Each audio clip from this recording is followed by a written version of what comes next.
بابەتێکی دیکە هەیە من دەمەوێت لەسەر سکچوون من باسم کرد تازە ئەم پێداویستی پزیشکی تاڕادەیەکی زۆر باش ئێستاش پرسییم هەیە بەڵام زۆر سەرف دەبێت من دوێنێکت کۆمەڵێک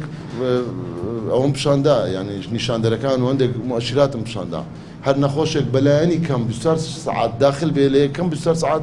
20 تا 30 بڵی مغەزی دەبێت یعنی ڕۆژانە تەنها لە ناو شاری سلێمانی 1000 کانولە سەرف بووە هەموو هەرێمی کوردستان ڕۆژانە نزیکەی 50000 بوتڵە تەنها بۆ سکچوون ها من باسی نەخۆشیەکانی دیگە ناکەم تەنها بۆ سکچوون بواتە ئەوە باری قورسە و من دەمەوێت خەرجێکت پێ بڵم یەک پشکنینی کۆلێرا نزیکەی 20 تا 25000 دینار پشکنینێش کۆلێرە کە ئێمە لە سەتادەی ئەو سکچوونانە دەنێرین بۆ پشکنینی کۆلێرا بۆیە باری قورسە ئەمە پێویستی بۆیە کە سەرچاوەکانی ئاو و هەموو وەزارەتی پەیوەنددارەکان و فەرمانگەکان و هاوڵاتیان خۆشیان هاوکار بن ئەم دۆخە تێدەپەڕیت ئێستا چکە وەرزی گەرمایە نەخێر 14000 کۆلێرا نییە کۆلێرا حالەتەکەی بێڕامانگەیاندووە و لە سلێمانیش پشتڕاز دەکرێتەوە و تیمان پێ نەک بۆ هەڵەبزە بۆ هەموو شوێنێک و ئێمە بۆیە بۆ هەڵەبزات نزانین ڕۆژەکە چۆنە بەڵێ هەر چێندەر هاوکاری و بودجە و